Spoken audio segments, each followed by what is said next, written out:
요즘 국제결혼이 말이 참 많죠. 문화 차이 때문인지 생각보다 높은 이혼율을 보인다고 합니다. 그럼에도 불구하고 많은 국제 커플들이 유튜브를 통해 행복한 모습을 보여주기도 하는데요. 오늘 이야기의 주인공은 무려 11살 차이를 극복하고 한국으로 시집온 러시아 여성입니다. 영양실조로 임신이 쉽지 않았던 그녀는 어렵게 기적처럼 아이를 품게 되었지만 출산을 한 달 앞두고 갑자기 아이의 심장이 멈췄다고 합니다. 그 충격 이후 그녀는 남편에게조차 이 사실을 숨기고 이해하기 힘든 행동을 하기 시작했다는데요. 과연 이 부부는 끝까지 행복을 지킬 수 있었을까요? 지금부터 그 이야기를 들어보시죠. 구독과 좋아요는 감동 블라썸 영상 제작에 큰 힘이 됩니다. 안녕하세요. 저는 안나입니다. 저는 제가 세상에서 가장 불운한 사람인 줄 알았어요. 러시아의 작은 도시 노보시비르스크. 이곳에서 21살의 제 하루하루는 항상 고된 노동과 가난의 그늘 속에 있었습니다. 매일 아침 5시, 몸은 피곤함에 절었지만 카페로 향하는 발걸음을 멈출 수 없었어요. 우리 가족은 항상 빠듯했습니다. 어머니는 청소부로 일하셨어요. 제가 어릴 때부터 아버지는 술에 절어 계셨고, 큰 목소리와 화난 표정이 두려웠고, 어느 순간부터 집에 들어오지 않으셨어요. 그렇게 어머니와 단둘이서 살게 되었습니다. 안나, 오늘도 일찍 왔구나. 카페 사장님은 항상 그렇게 말했습니다. 저는 억지로 미소를 지으며 앞치마를 메고 일을 시작했어요. 몸은 약했지만 손님들의 미소가 저를 버티게 했습니다. 그리고 그 겨울, 제 인생을 바꿀 사람이 카페 문을 열고 들어왔어요. 아메리카노 한 잔 주세요. 그의 서툰 러시아어가 처음으로 제 귀에 들렸습니다. 한국에서 온 사업가라고 했어요. 이름은 민호. 그는 다른 손님들과 달리 항상 제게 미소를 지었고 가끔은 짧은 대화를 시도했습니다. 처음엔 의례적인 미소로 답했지만 그가 자주 찾아오면서 서서히 그의 진심이 느껴졌어요. 러시아는 역시 춥네요. 그의 서툰 러시아어에 저는 웃음을 참지 못했습니다. 그리고 저도 알아본 한국어로 한 번씩 대답했어요. 저의 어설픈 한국어에 그의 눈이 반짝였고 그때부터 우리는 서로 알아듣기 힘든 대화를 웃으며 이어갔습니다. 그는 사업차 이곳에 왔다고 했어요. 3개월 정도 머물 예정이라고 했습니다. 매일 그는 카페에 왔고 저는 그의 방문을 기다렸어요. 힘든 아침도 그를 보면 조금은 견딜만 했습니다. 그는 한국에 대해 이야기해 주었고 저는 그 먼 나라에 대한 동경을 품게 되었어요. 인생에서 처음으로 누군가 제 이야기를 진심으로 들어주는 것 같았습니다. 그날은 특히 추웠어요. 아침부터 저녁까지 계속된 일에 저는 극도의 피로를 느꼈습니다. 손님이 거의 없는 저녁 시간, 갑자기 온몸에 힘이 빠지는 느낌이 들었어요. 그리고 모든 것이 어두워졌습니다.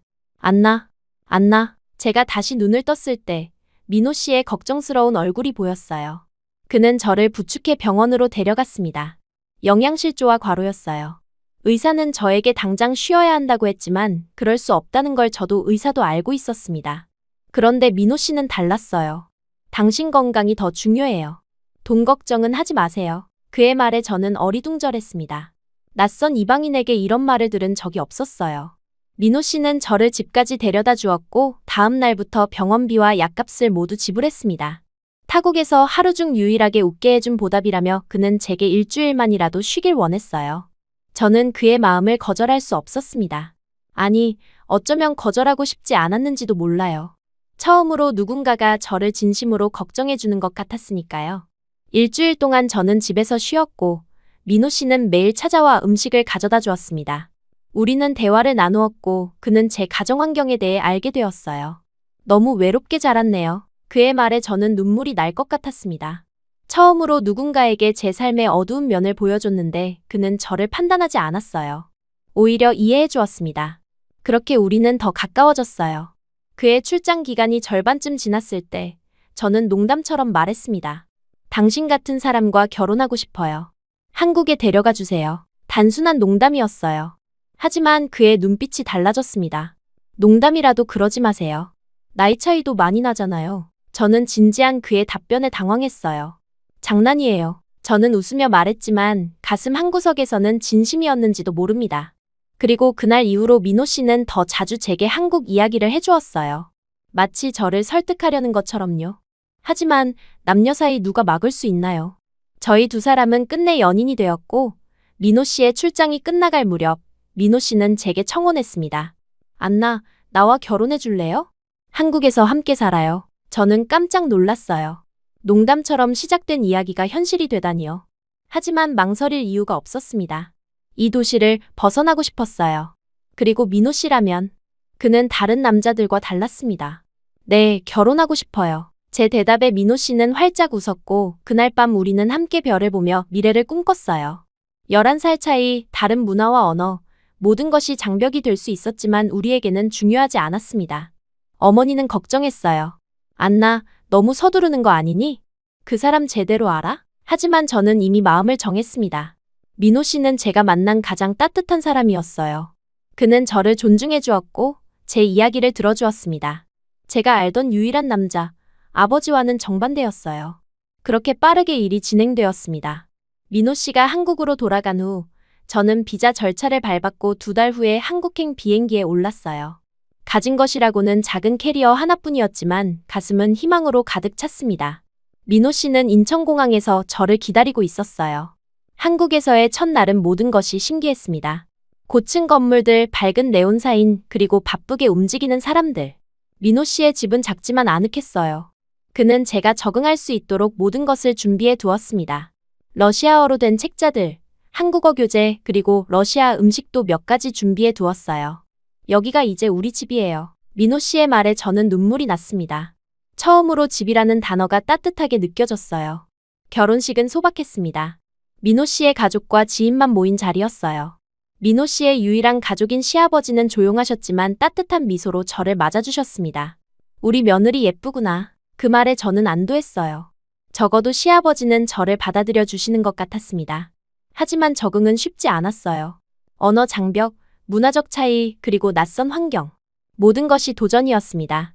민호 씨는 매일 저녁 제게 한국어를 가르쳐 주었고 주말에는 서울 곳곳을 데리고 다니며 한국 문화를 소개해 주었어요. 때로는 답답했지만 민호 씨의 인내심 덕분에 조금씩 적응해 나갔습니다. 결혼 후 첫 1년은 배움의 시간이었어요. 저는 한국어 학원에 다니기 시작했고 이웃들과도 조금씩 대화를 나누기 시작했습니다. 때로는 실수도 많았지만 민호 씨는 항상 괜찮아, 잘하고 있어 라고 응원해 주었어요. 그의 지지 덕분에 저는 자신감을 가질 수 있었습니다. 결혼 2년째, 우리는 아이를 갖기로 했어요. 하지만 쉽지 않았습니다. 몇 번의 시도 끝에 의사는 저희 건강 상태가 좋지 않다고 했어요. 과거의 영양실조와 스트레스가 원인이었습니다. 저는 절망했지만 민호 씨는 천천히 가자 며 제 손을 잡아주었어요. 그렇게 또 6개월이 지났을 때 기적처럼 임신 테스트기에 2줄이 나타났습니다. 저는 믿을 수 없어 3번이나 테스트를 다시 했어요. 모두 양성이었습니다. 떨리는 손으로 민호 씨에게 전화를 걸었어요. 민호 씨, 우리 아기가 생겼어요. 제 목소리는 떨렸습니다. 전화기 너머로 민호 씨의 숨이 멈추는 소리가 들렸어요. 정말? 정말이야? 그의 목소리는 흥분으로 가득 찼습니다. 그날 밤 민호 씨는 일찍 귀가했고 저를 꼭 안아주었어요. 우리는 밤새 아이의 이름을 고민하고 미래를 계획했습니다. 이제 정말 가족이 되는 것 같았어요. 임신 기간 동안 민호 씨는 더욱 저를 아끼고 보살펴 주었습니다. 매일 아침 입덧을 할 때마다 옆에서 등을 쓰다듬어 주었고 제가 먹고 싶다는 음식은 어디서든 구해왔어요. 시아버지도 자주 집에 찾아오셔서 영양식을 가져다 주셨습니다. 처음으로 저는 진짜 가족의 따뜻함을 느꼈어요. 임신 8개월에 들어섰을 때 민호 씨에게 갑작스러운 소식이 왔습니다.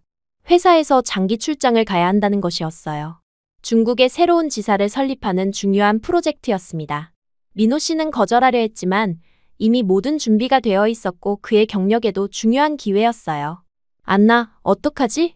나 이걸 거절할까? 민호 씨의 고민에 저는 미소를 지었습니다. 그의 배려가 느껴졌어요. 괜찮아요. 가세요. 나는 여기서 잘 지낼 수 있어요. 저는 그렇게 말했지만 민호 씨는 결국 다른 결정을 내렸습니다. 혼자 두면 너무 걱정돼요. 러시아에 가서 어머니와 함께 있는 게 어때요? 출산할 때쯤 내가 돌아갈게요. 그의 제안은 놀라웠지만 어쩌면 좋은 생각일지도 모른다는 생각이 들었어요. 어머니도 제 출산을 함께 할 수 있을 테니까요. 그렇게 저는 만삭의 몸으로 다시 러시아로 향했습니다. 민호 씨는 공항까지 배웅해 주었고 마지막까지 걱정스러운 눈빛으로 저를 바라봤어요. 꼭 연락해요. 무슨 일 있으면 바로 알려줘요. 그의 말에 저는 고개를 끄덕였습니다. 비행기에 오르면서 왠지 모를 불안감이 들었지만 곧 만날 어머니를 생각하며 떨쳐냈어요. 러시아에 도착했을 때 어머니는 공항에서 저를 기다리고 계셨습니다. 그녀의 눈에는 눈물이 고여 있었어요. 안나, 이제 정말 다 컸구나. 어머니는 제 배를 쓰다듬으며 말했습니다. 어머니도 제가 보낸 돈 덕분에 살만하다고 말씀하셨어요. 친정에서의 생활은 예상보다 평화로웠어요. 어머니는 저를 극진히 보살펴 주셨습니다.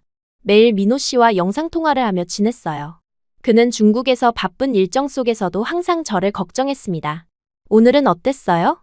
아기는 잘 있어? 그의 물음에 저는 항상 우리 둘 다 건강해요. 라고 대답했어요. 그때까지만 해도 모든 것이 순조롭게 진행되는 것 같았습니다. 출산 예정일이 한 달 남짓 남았을 때 저는 정기검진을 위해 산부인과를 찾았어요. 평소와 같은 검진이라 생각했습니다. 하지만 의사의 표정이 갑자기 굳어졌어요. 죄송합니다만 의사의 목소리가 멀리서 들리는 것 같았습니다. 아이의 심장이 멈췄어요. 이미 세상을 떠났습니다. 그 순간 저는 모든 것이 무너지는 것을 느꼈어요. 귀에서 윙윙거리는 소리가 났고 온몸이 차갑게 식어갔습니다. 의사는 계속해서 뭔가를 설명했지만 아무것도 들리지 않았어요. 병원을 나오는 길, 저는 아버지의 목소리가 귓가에 맴도는 것을 느꼈어요. 쓸모없는 년, 그것도 제대로 못해? 어릴 때부터 들어온 잊은 줄 알았던 그 목소리가 다시 저를 찾았습니다. 손이 떨려 민호 씨에게 전화를 걸 수 없었어요. 거짓말을 해야 할까? 아니면 사실을 말해야 할까? 만약 사실을 알리면 그는 나를 버릴까? 시아버지는 어떻게 생각할까? 모든 생각이 제 머릿속을 어지럽게 만들었습니다. 집에 도착했을 때 어머니는 제 얼굴을 보고 바로 알아챘어요. 안나, 무슨 일이야? 저는 그대로 무너져 어머니 품에 안겼습니다. 모든 것을 털어놓았어요. 유산 사실 그리고 민호 씨에게 말하기 두려운 제 마음까지. 어머니는 제 머리를 쓰다듬으며 말했습니다. 아가, 사실을 말해야 해. 민호 씨는 널 사랑해. 이해할 거야. 하지만 저는 확신할 수 없었어요. 모든 것이 두려웠습니다. 러시아로 돌아온 것도, 민호 씨와 떨어진 것도, 그리고 이 끔찍한 소식까지. 밤새 고민한 끝에 저는 결정을 내렸어요. 민호 씨에게 사실을 말할 수 없었습니다. 그가 저를 버릴지도 모른다는 공포가 너무 컸어요. 그렇게 제 인생에서 가장 큰 거짓말이 시작되었습니다. 저는 산부인과에서 유도분만으로 제 숨이 꺼진 제 아이를 낳았습니다. 저는 그날 평생 울 눈물을 다 흘렸어요. 다음 날, 저는 어머니에게 사정의 소개를 받아 한 여성이 병실에 찾아왔습니다. 그녀는 입양기관에서 일한다고 했습니다. 제가 도울 수 있을 것 같아요. 하지만 합법적인 방법은 아니에요. 그녀의 말에 저는 잠시 망설였지만 이미 제 마음은 정해져 있었습니다. 저는 민호 씨에게 진실을 말할 수 없었어요. 일주일 후 그녀는 저에게 연락했습니다. 아기를 찾았어요. 당신과 혈액형도 같고 외모도 비슷해요. 저는 손을 떨며 그녀를 만났습니다. 갓 태어난 여자아이였어요. 금발의 머리카락, 파란 눈, 그리고 러시아인의 얼굴. 아이를 안는 순간 이상하게도 마음이 진정되는 것을 느꼈습니다. 마치 운명처럼 느껴졌어요. 안나, 제발 생각해봐.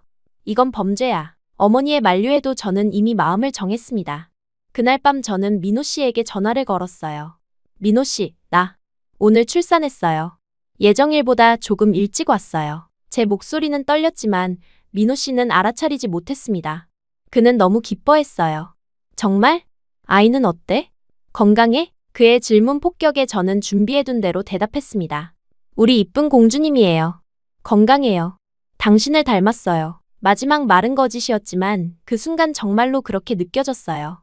민호 씨는 아이 사진을 요구했고 저는 조심스럽게 찍은 사진을 보냈습니다. 그의 반응은 예상대로였어요. 너무 예뻐.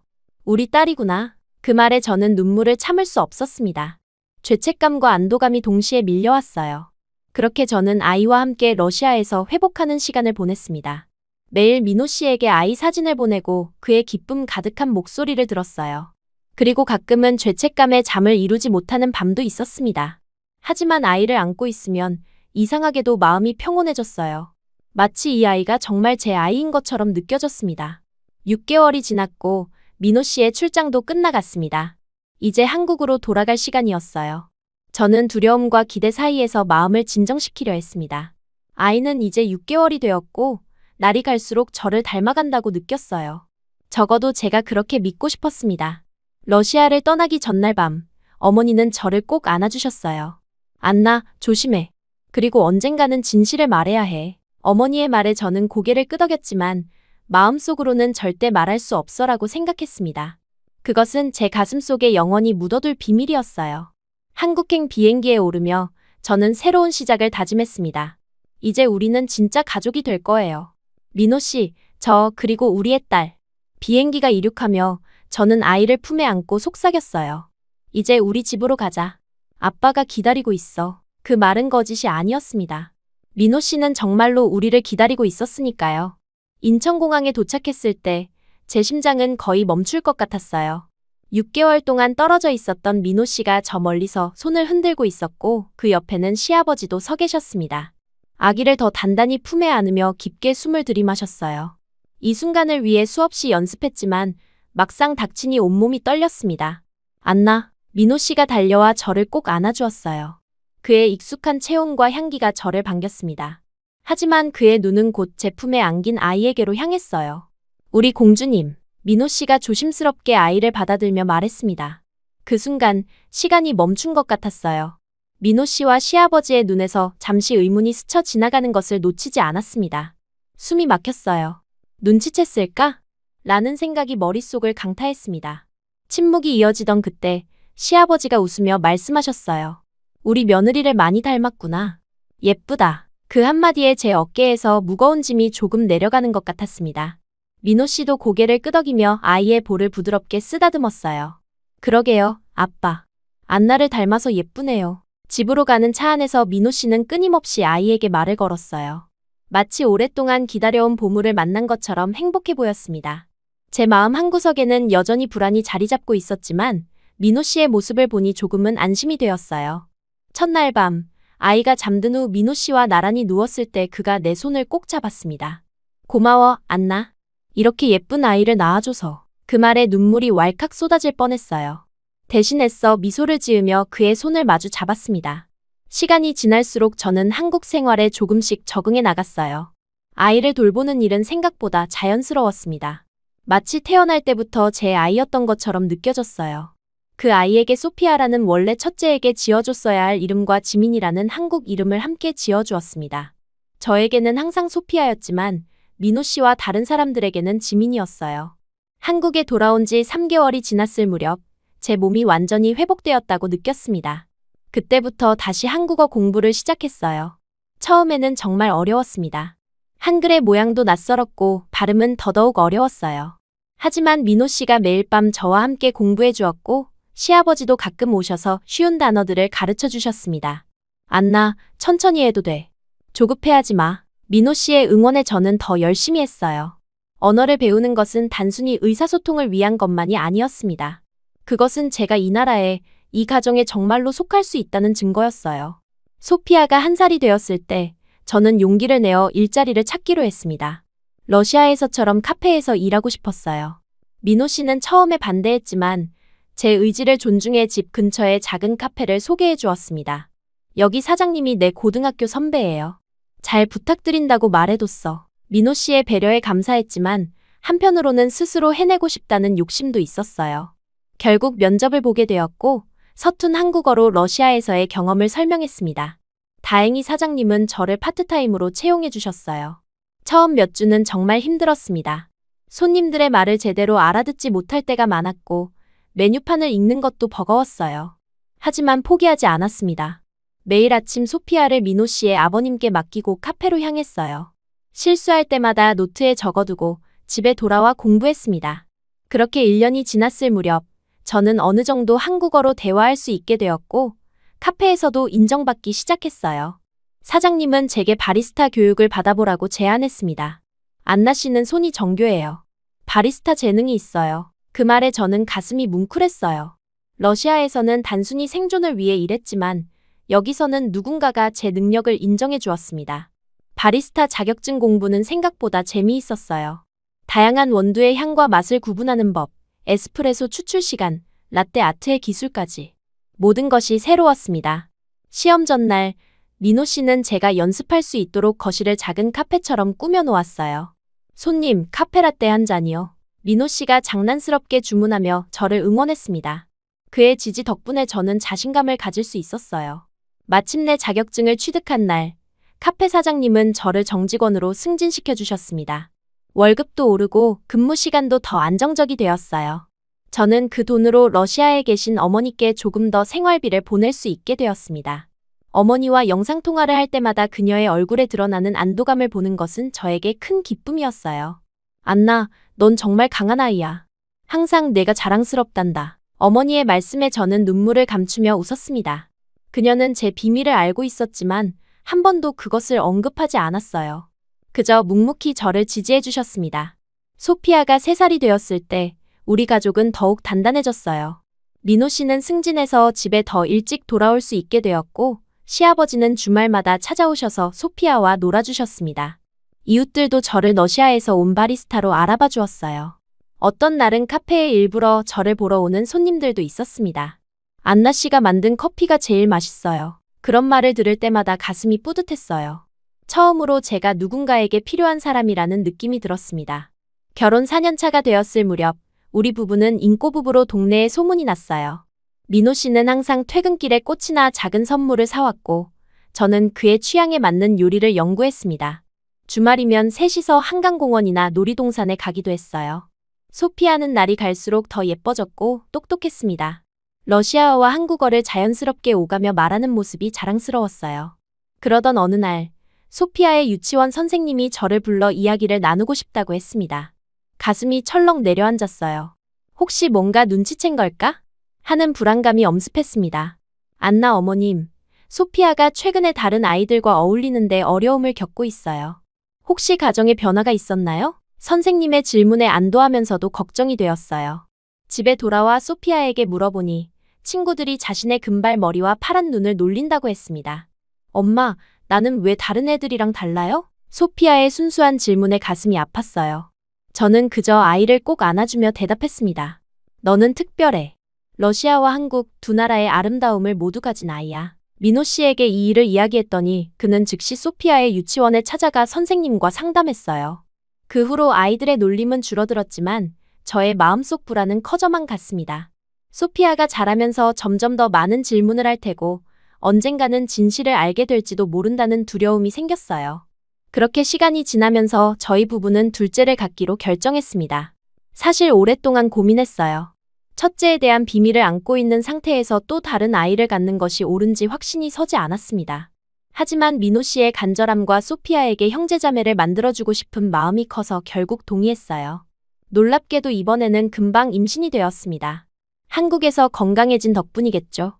병원에서 임신 확인을 받고 나왔을 때 민호 씨는 저를 들어 올려 빙글빙글 돌렸어요. 안나, 고마워.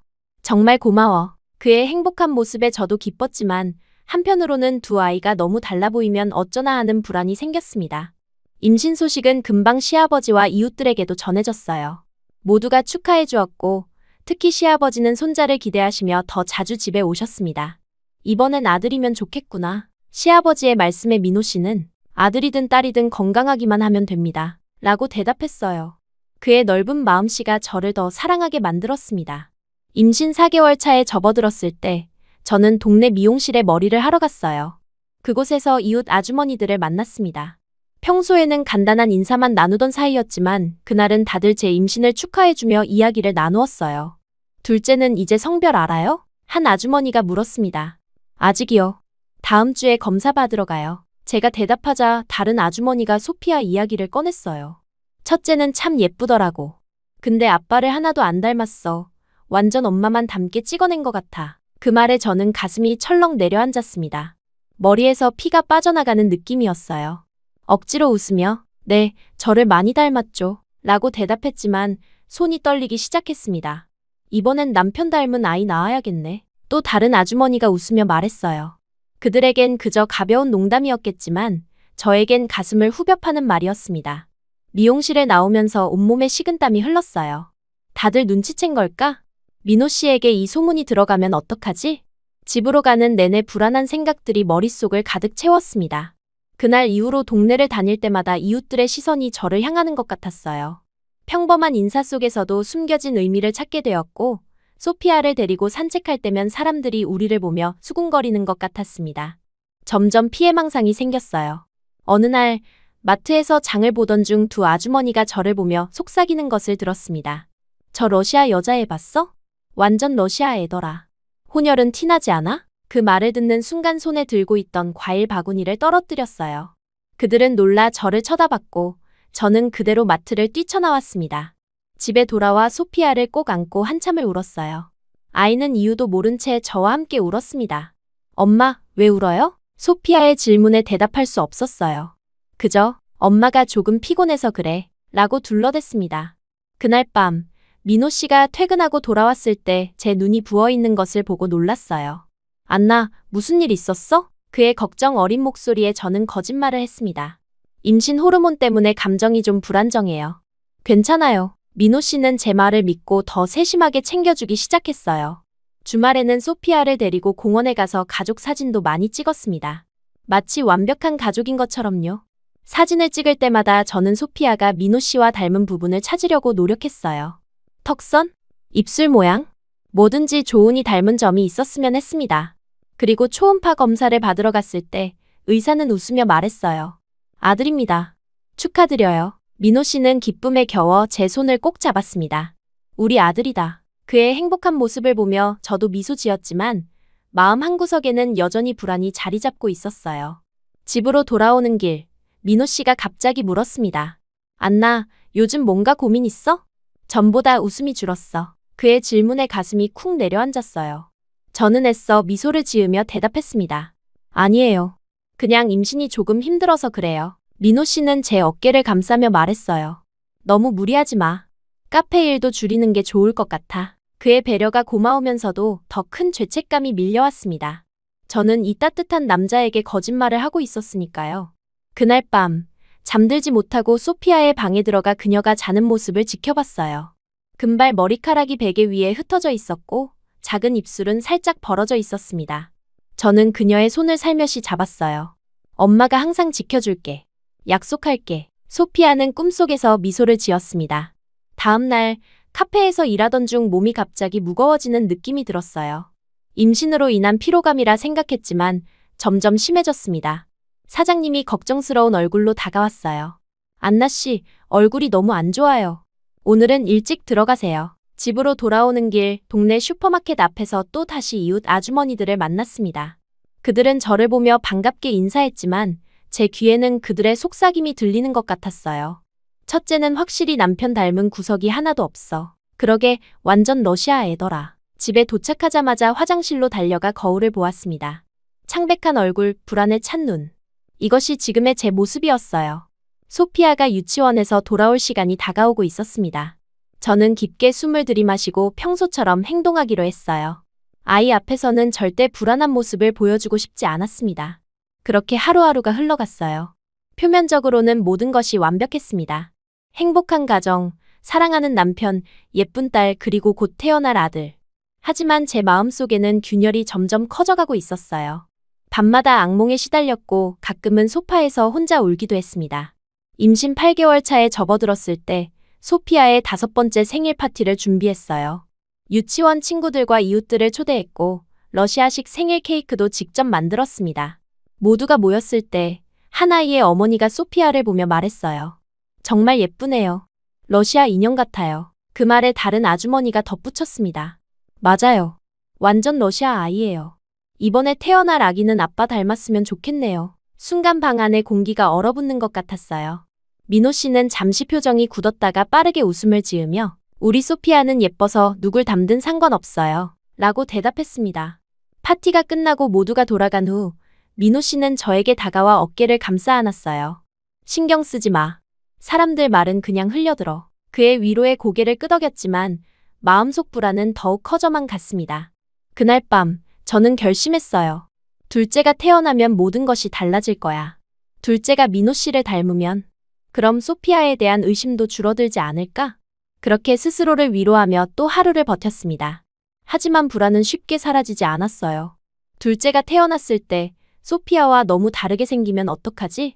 그 차이가 더 의심을 키우면 어떻게 하지? 이런 생각들이 머릿속을 맴돌았습니다. 그래도 저는 꿋꿋이 일상을 유지했어요. 카페에서 일하고 소피아를 돌보고 민호 씨와 함께 둘째를 위한 준비를 했습니다. 출산 예정일이 한 달 앞으로 다가왔을 때 저는 조산 징후가 있어 병원에 입원하게 되었어요. 민호 씨는 회사 일을 미루고 병원에 매일 찾아왔습니다. 그는 제 배를 쓰다듬으며 아들에게 말을 걸었어요. 아빠가 너를 기다리고 있단다. 건강하게 만나자. 병실에 누워 창밖을 바라보며 생각했습니다. 이 아이는 정말 민호 씨의 아이예요. 유전자가 똑같을 거고 닮은 점도 많을 거예요. 그렇게 되면 소피아와의 차이는 더 두드러질 테고. 불안한 생각이 다시 몰려왔지만 저는 강하게 버텨야 했습니다. 이 가족을 지키기 위해서였어요. 출산 예정일보다 일주일 빠르게 진통이 시작되었어요. 한밤중에 갑자기 찾아온 통증에 저는 숨을 고르며 민호 씨를 깨웠습니다. 민호 씨, 아기가 괜찮니? 아가, 시아버지의 다정한 목소리에 눈물이 핑 돌았어요. 그 마음이 너무 고마웠습니다. 간호사가 저를 분만실로 안내하는 동안 민호 씨는 제 손을 꼭 잡아주었어요. 함께 할게. 무서워하지 마. 그의 말에 힘을 얻었습니다. 진통은 생각보다 길었어요. 12시간이 넘도록 계속되었고 점점 강도가 세어졌습니다. 숨쉬기도 힘들 만큼 아팠지만 민호 씨가 계속 제 옆에서 땀을 닦아주고 등을 쓰다듬어 주었어요. 시아버지는 틈틈이 분만실 문 앞에서 소식을 물었습니다. 그들의 존재만으로도 큰 위안이 되었어요. 이제 정말 고지예요. 힘주세요. 의사의 말에 저는 마지막 힘을 모았습니다. 그리고 마침내 아기의 울음소리가 들렸어요. 축하합니다. 건강한 남자아이입니다. 의사의 말에 민호 씨는 환호성을 질렀습니다. 간호사가 아이를 닦아 제 품에 안겨주었을 때 저는 그 작은 얼굴을 처음 보았어요. 순간 심장이 멎는 듯했습니다. 아이는 민호 씨를 너무나 닮아 있었어요. 동그란 얼굴, 짙은 갈색 눈동자, 갈색 머리카락. 한눈에 봐도 한국인 아버지를 닮은 호녀라였습니다. 민호 씨와 시아버지도 그것을 알아챘어요. 두 사람은 잠시 말을 잃고 아이를 바라보았습니다. 그들의 눈빛에서 무언가를 읽을 수 있었어요. 놀라움, 의문, 아무 말도 없었지만 그 침묵이 모든 것을 말해주고 있었습니다. 우리 아들, 정말 나를 닮았구나. 민호 씨가 마침내 입을 열었어요. 목소리에 감정이 북받쳐 있었습니다. 시아버지는 가만히 아이의 작은 손을 만지며 미소 지었어요. 아이고 우리 손자. 가슴이 찢어지는 듯했어요. 그럼에도 애써 미소 지으며 아이를 안았습니다. 아들에게 태호라는 이름을 지어주었어요. 밝고 강인하게 자라길 바라는 마음을 담아서였습니다. 산후조리원에서의 일주일은 꿈처럼 흘러갔어요. 민호 씨는 매일 소피아를 데리고 와 동생을 만나게 해주었습니다. 소피아는 호기심 가득한 눈으로 동생을 바라보았어요. 엄마, 동생이 나랑 달라요. 그 순진한 말에 가슴이 철렁 내려앉았습니다. 5살 아이의 눈에도 차이가 보였던 거예요. 소피아는 엄마를 닮았고 태호는 아빠를 닮았어. 그게 자연스러운 거야. 민호 씨가 대신 대답해 주었어요. 그의 태어난 모습에 안도하면서도 더 큰 죄책감이 밀려왔습니다. 집으로 돌아온 후 새로운 일상이 시작되었어요. 두 아이를 돌보는 일은 체력적으로 힘들었지만 마음은 더 무거웠습니다. 태호가 날이 갈수록 민호 씨를 닮아가는 반면 소피아는 완전히 러시아 아이 같았어요. 금발의 파란 눈, 하얀 피부. 두 아이를 나란히 두면 마치 다른 가족의 아이들 같았습니다. 동네 사람들의 시선도 느껴졌어요. 유모차를 끌고 산책할 때면 이웃들의 수군거림이 귓가에 맴돌았습니다. 어느 날은 마트에서 장을 보다가 익숙한 목소리가 들렸어요. 저기 봐, 둘째는 정말 아빠 판박이인데 첫째는 도무지 닮은 데가 없어. 그 말에 온몸이 굳었습니다. 민호 씨도 그 말을 들었어요. 평소라면 그냥 넘어갔을 텐데 이번에는 달랐습니다. 그가 갑자기 카트를 세우고 아주머니들에게 다가갔어요. 죄송하지만 우리 가족 얘기를 그렇게 하시면 기분이 좋지 않네요. 아이들이 듣게 되면 상처받을 수 있어요. 민호 씨의 목소리는 차분했지만 눈빛에서 분노가 느껴졌습니다. 아주머니들은 당황한 표정으로 서둘러 사과했어요. 아이고, 미안해요. 그냥 수다였어요. 그들이 황급히 자리를 피하는 동안 저는 그 자리에 얼어붙은 채로 서 있었습니다. 차에 오르자마자 눈물이 왈칵 쏟아졌어요. 민호 씨는 제 손을 잡아주며 말했습니다. 신경 쓰지 마. 사람들은 항상 수다 떨기 좋아해. 그의 위로가 고마우면서도 마음속 죄책감은 더 커져만 갔어요. 그는 자신도 모르게 거짓말 위에 세워진 가정을 지키려 애쓰고 있었으니까요. 태호가 돌이 되던 날, 저희는 작은 파티를 열었습니다. 가족들과 가까운 친구들만 초대했어요. 소피아는 동생을 자랑스럽게 소개했고 시아버지는 손주들에게 선물을 듬뿍 안겨주셨습니다. 행복한 시간이었지만 저는 계속해서 사람들의 시선이 두 아이 사이를 오가는 것을 느꼈어요. 계절이 바뀌고 태호는 하루가 다르게 자라났어요. 벌써 기어다니기 시작했고 옹알이도 늘어갔습니다. 소피아는 유치원에서 한글을 배워왔고 러시아어와 한국어를 자유롭게 오가며 말하는 모습이 대견했어요. 겉으로 보기에는 행복한 가정이었지만 내면의 불안은 여전했습니다. 어느 날 시아버지 댁에 반찬을 전해드리러 갔어요. 현관문이 살짝 열려있어 노크 후 들어갔는데 시아버지가 전화 통화 중이셨습니다. 부엌에 반찬을 놓으려던 찰나 시아버지의 말씀이 귀에 들렸어요. 그래, 둘 다 내 손주야. 절대 티 안 낼 거야. 며느리가 얼마나 마음고생했겠니. 항상 잘 챙겨줘라 민호야. 가족이 중요한 거지. 다른 건 다 부질없어. 그 말을 듣는 순간 온몸에 피가 빠져나가는 느낌이었습니다. 다리에 힘이 풀려 그 자리에 주저앉을 뻔했어요. 시아버지는 이미 알고 계셨고 더 충격적인 것은 민호 씨도 알고 있다는 사실이었습니다. 그런데 왜 아무 말도 하지 않았을까요? 왜 저를 원망하지 않았을까요? 집으로 돌아오는 내내 머릿속이 복잡했어요. 모든 것이 이해가 되지 않았습니다. 집에 도착하자마자 화장실에 틀어박혀 한참을 울었어요. 소피아가 걱정스럽게 문을 두드렸지만 겨우 웃음 지으며 엄마가 조금 아파서 그래 라고 둘러댔습니다. 그날 저녁 민호 씨가 퇴근하고 돌아왔을 때 저는 이미 결심을 굳혔어요. 더 이상 거짓말 속에서 살 수 없었습니다. 아이들이 잠든 후 거실에서 민호 씨에게 이야기를 꺼냈어요. 손이 떨려 찻잔을 내려놓았습니다. 민호 씨, 당신에게 고백할 게 있어요. 제 목소리가 떨렸습니다. 민호 씨는 조용히 저를 바라보았어요. 그의 눈에서 이미 무언가를 알고 있다는 기색이 느껴졌습니다. 무릎을 꿇고 앉아 모든 진실을 털어놓기 시작했어요. 러시아에서의 유산, 입양 그리고 지난 5년간의 거짓말까지. 말을 할수록 눈물이 멈추지 않았습니다. 민호 씨의 표정은 읽을 수 없었어요. 그저 묵묵히 듣고만 있었습니다. 당신이 떠난 후 갑자기 아이를 잃었어요. 그때 너무 무서웠어요. 당신이 나를 버릴까봐, 시댁에서 날 내쫓을까봐. 어릴 때부터 아버지에게 버림받을까 두려워 살아온 제가 또다시 그런 상황을 견딜 자신이 없었어요. 말을 마치고 고개를 숙였습니다. 이제 모든 것이 끝났다고 생각했어요. 하지만 민호 씨의 반응은 예상과 달랐습니다. 안나, 고개 들어봐. 그의 목소리는 부드러웠어요. 조심스럽게 고개를 들자 그의 눈에도 눈물이 고여 있었습니다.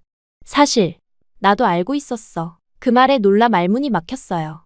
소피아가 4살쯤 되었을 때 동네에서 계속 이상한 말들이 들려왔어. 처음엔 무시했지만 자꾸 신경 쓰이더라고. 민호 씨는 한숨을 쉬며 계속 말했습니다. 나도 나쁜 놈이지 결국 친자 검사를 했어. 그리고 소피아가 내 친자도 당신 아이도 아니란 결과를 받았지. 그 말에 가슴이 철렁 내려앉았어요. 그런데 민호 씨는 예상과 다른 말을 이어갔습니다. 하지만 그게 중요해? 소피아는 내가 키운 딸이야. 내가 첫걸음말을 가르쳤고 첫말을 들었어. 내가 왜 그런 선택을 했는지 이해해. 내가 옆에 있어주지 못했으니까. 그의 말에 더 큰 죄책감이 밀려왔어요. 당신은 화내지 않아요?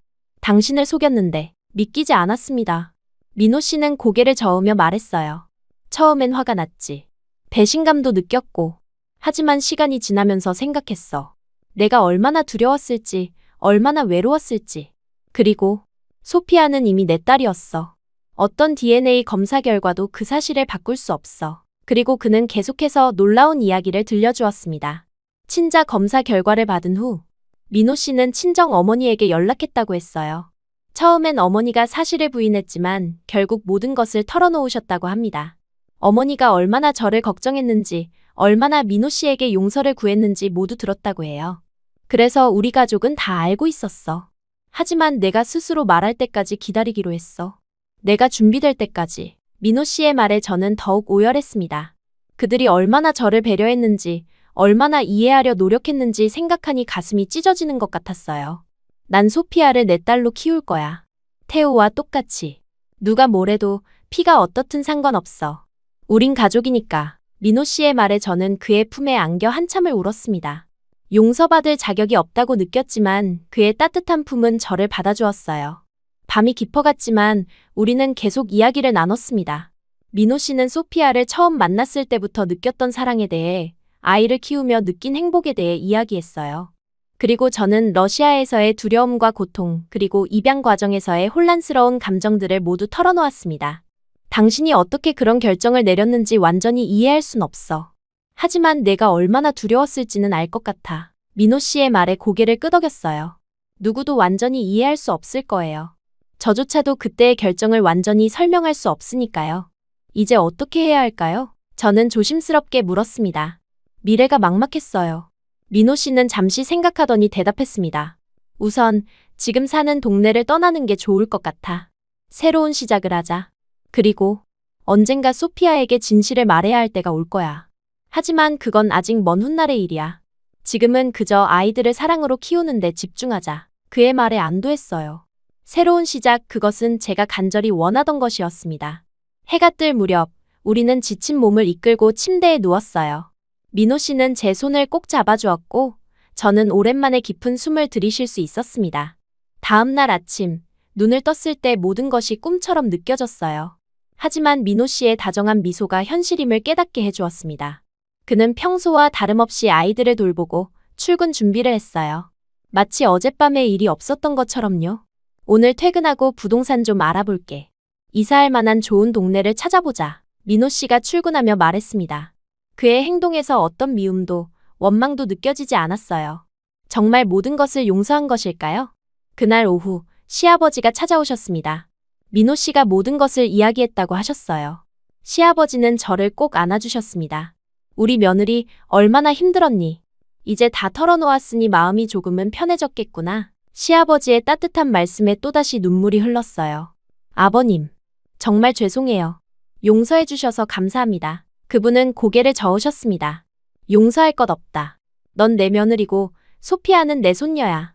그게 전부다. 시아버지의 단호한 말씀에 가슴이 뭉클했어요. 이런 가족을 만난 것이 얼마나 큰 축복인지 새삼 깨달았습니다.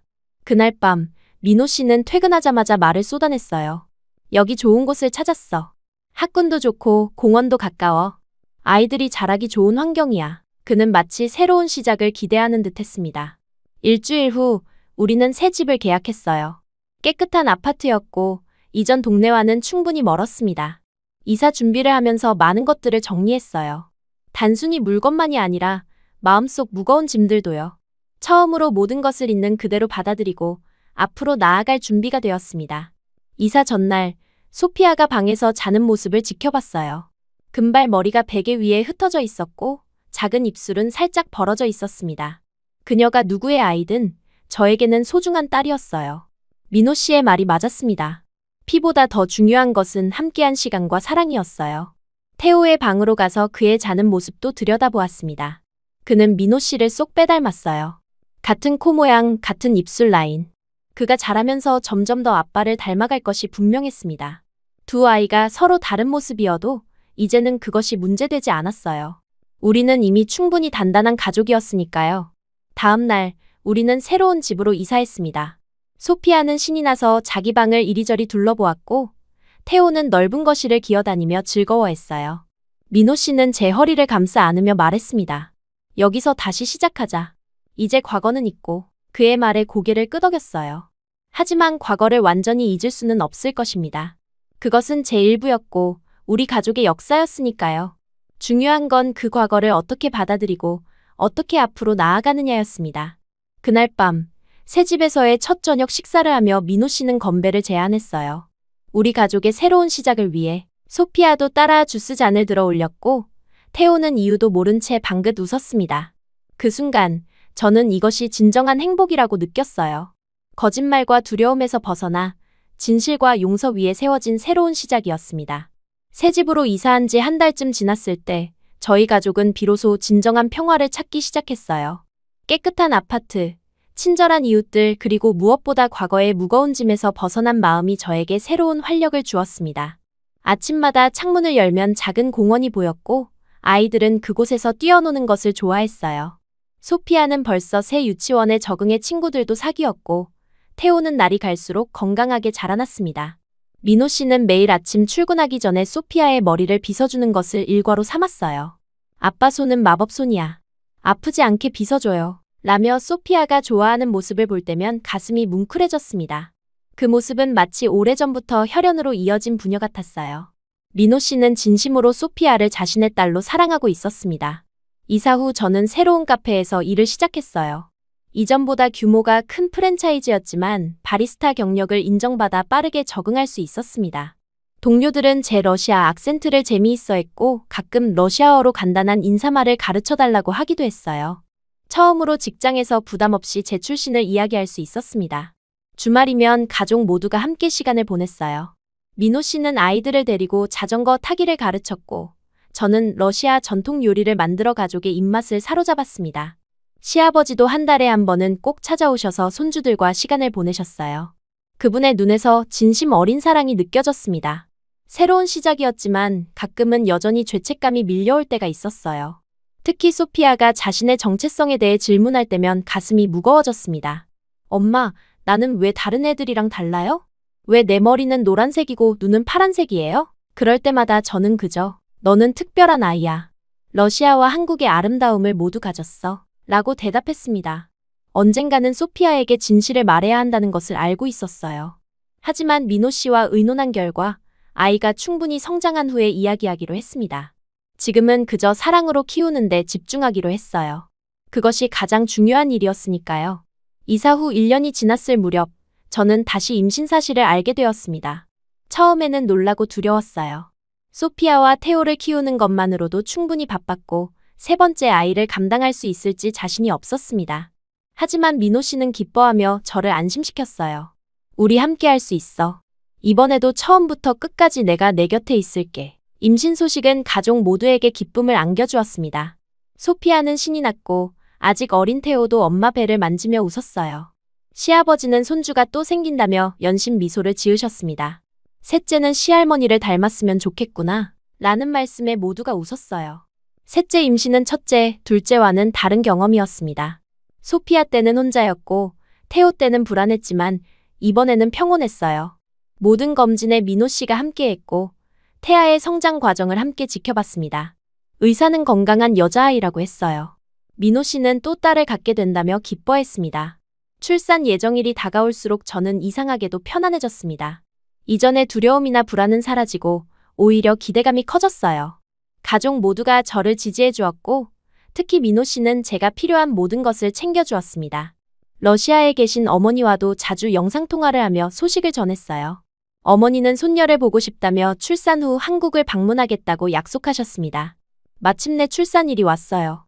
이번에는 계획된 제왕절개였기 때문에 비교적 차분하게 병원에 입원했습니다. 민호 씨는 수술실 앞에서 기다렸고 시아버지는 아이들을 돌보기 위해 집에 계셨어요. 마취가 시작되고 의사들이 분주히 움직이는 가운데 저는 곧 만날 아이를 생각하며 눈을 감았습니다. 축하합니다.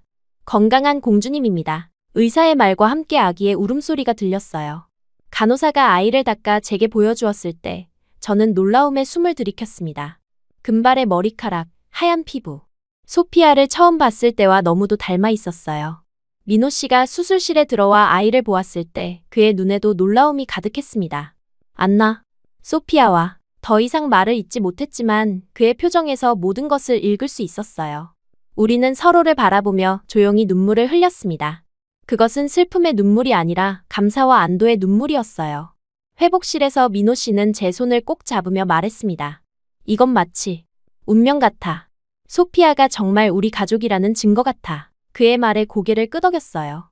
어쩌면 그것은 우연일 수도 있지만 우리에게는 특별한 의미가 있었습니다.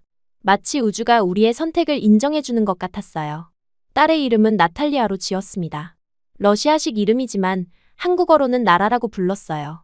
소피아와 테오가 동생을 처음 만났을 때 소피아는 놀라움을 감추지 못했습니다. 엄마, 동생이 나랑 닮았어요. 그 말에 민호 씨와 저는 미소를 교환했어요. 소피아는 아직 어려서 그 닮음의 의미를 이해하지 못했지만 언젠가 알게 될 날이 올 것입니다. 나탈리아가 태어난 후 우리 가족은 더욱 단단해졌어요. 소피아와 나라의 닮은 모습은 종종 사람들의 관심을 끌었지만 이제는 그런 시선이 두렵지 않았습니다. 오히려 자랑스러웠어요. 세 아이 모두 저희의 소중한 자녀였으니까요. 아이들이 자라면서 저는 종종 러시아에서의 어린 시절을 떠올렸습니다. 아버지의 엄격함과 차가움, 늘 불안하고 두려웠던 나날들. 그리고 지금의 제 모습과 비교했어요. 저는 더 이상 그 작은 도시에 갇힌 불안한 소녀가 아니었습니다. 이제는 세 아이의 어머니이자 사랑하는 남편의 아내 그리고 자신의 삶을 당당히 살아가는 한 사람이 되었어요. 가끔은 만약 그때 다른 선택을 했다면 어땠을까라는 생각이 들 때도 있었습니다. 하지만 그런 생각은 오래가지 않았어요. 모든 선택과 실수, 거짓말과 고통이 지금의 제가 되게 해주었으니까요. 완벽하지 않지만 진실과 용서 위에 세워진 지금의 가정이 저에게는 가장 소중했습니다. 나탈리아가 1살이 되던 해 저희는 가족 사진을 찍었어요. 소피아는 이제 8살, 테오는 3살이 되었고 새아이는 나란히 앉아 카메라를 향해 웃었습니다.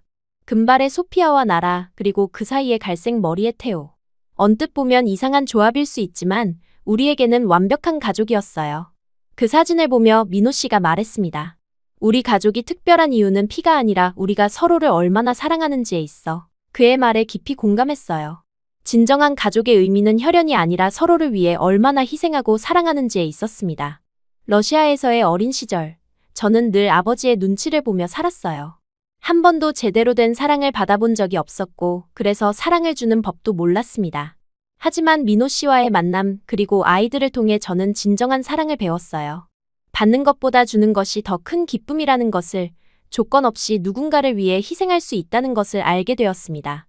어느 날 저녁, 아이들이 모두 잠든 후 민호 씨와 함께 테라스에 앉아 별을 바라보았어요. 그는 문득 물었습니다. 안나, 후회하는 건 없어? 그 질문에 잠시 생각했지만 답은 이미 정해져 있었어요. 아니요, 후회 없어요. 물론 거짓말했던 것은 미안하지만 그 모든 과정이 지금의 우리를 만들었으니까요. 제 대답에 민호 씨는 미소 지으며 고개를 끄덕였습니다. 그도 같은 마음이었어요. 때로는 미래에 대한 걱정이 들 때도 있었습니다. 소피아가 자라면서 자신의 정체성에 대해 더 많은 질문을 할 테고 언젠가는 진실을 알려줘야 할 것이에요. 그 순간이 두렵기도 했지만 민호 씨와 함께라면 어떤 어려움도 이겨낼 수 있을 것이라 믿었습니다. 어느 주말, 우리 가족은 소풍을 나갔어요. 공원에서 아이들이 뛰어노는 모습을 바라보며 민호 씨가 제 어깨를 감싸 안았습니다. 안나, 너를 만난 건 내 인생 최고의 행운이야. 그 말에 가슴이 따뜻해졌어요. 저도 같은 마음이었습니다. 러시아의 작은 카페에서 만난 그날부터 우리의 여정은 쉽지 않았어요. 문화적 차이, 언어 장벽, 그리고 무엇보다 제가 안고 있던 큰 비밀까지. 하지만 그 모든 것을 넘어 우리는 진정한 가족이 되었습니다. 소피아, 테오, 나탈리아. 세 아이 모두 저희의 소중한 보물이었어요. 가끔 거울을 보며 생각했습니다. 러시아에서의 나와 지금의 나는 얼마나 다른가. 외모는 크게 변하지 않았지만 내면은 완전히 달라졌어요. 더 이상 두려움에 사로잡힌 소녀가 아니라 자신의 삶을 당당히 살아가는 여성이 되었습니다. 그리고 그 변화의 중심에는 민호 씨와 아이들이 있었어요. 어머니가 한국을 방문했을 때 그녀는 저희 변화를 보고 놀라워했습니다. 안나, 너 정말 행복해 보인다. 그 말에 저는 자신 있게 대답할 수 있었어요. 네, 엄마. 정말 행복해요. 그것은 거짓이 아닌 진심이었습니다. 때로는 민호 씨의 너그러움이 믿기지 않을 때도 있었어요. 다른 남자였다면 저를 용서하지 않았을지도 모릅니다. 하지만 그는 달랐어요. 분노와 원망 대신 이해와 사랑으로 저를 대했고 소피아를 진심으로 자신의 딸로 받아들였습니다. 그런 그에게 감사하는 마음으로 저는 매일을 살아갔어요. 이제 우리 가족의 이야기는 새로운 장으로 접어들었습니다. 거짓말과 불안 위에 세워졌던 과거는 뒤로하고 진실과 용서 위에 새로운 삶을 건설하게 되었어요. 그 과정은 쉽지 않았지만 가장 단단한 가족을 만들어 주었습니다. 어느 날 소피아가 물었어요. 엄마, 행복이 뭐예요? 그 순간 저는 주저없이 대답할 수 있었습니다. 행복은 바로 지금 이 순간이야. 우리가 함께 있는 이 시간. 소피아는 이해했는지 고개를 끄덕이며 웃었어요. 어쩌면 그녀는 아직 그 의미를 완전히 이해하지 못했을지도 모릅니다. 하지만 언젠가 그녀도 알게 될 거예요. 진정한 행복은 완벽한 삶이 아니라 불완전함 속에서도 서로를 있는 그대로 사랑하는 데 있다는 것을. 저는 매일 밤 잠들기 전 새아이의 방을 돌며 이마에 키스해주는 것을 잊지 않았습니다. 그리고 마지막으로 민호 씨에게 돌아와 그의 손을 꼭 잡았어요. 고마워요. 당신이 있어 행복해요. 그 말은 매일 반복되었지만 결코 진부해지지 않았습니다. 그것은 제 마음 깊은 곳에서 우러나오는 진심이었으니까요. 이제 저는 알고 있어요. 세상에서 가장 행복한 사람이 누구인지. 바로 저, 안나입니다. 과거의 실수와 거짓말에도 불구하고 지금 이 순간 제가 가진 것은 그 어떤 보물보다 값진 것이었으니까요. 사랑하는 가족 그리고 그들과 함께하는 매일의 소중한 시간들. 그것이 바로 제가 찾던 진정한 행복이었습니다.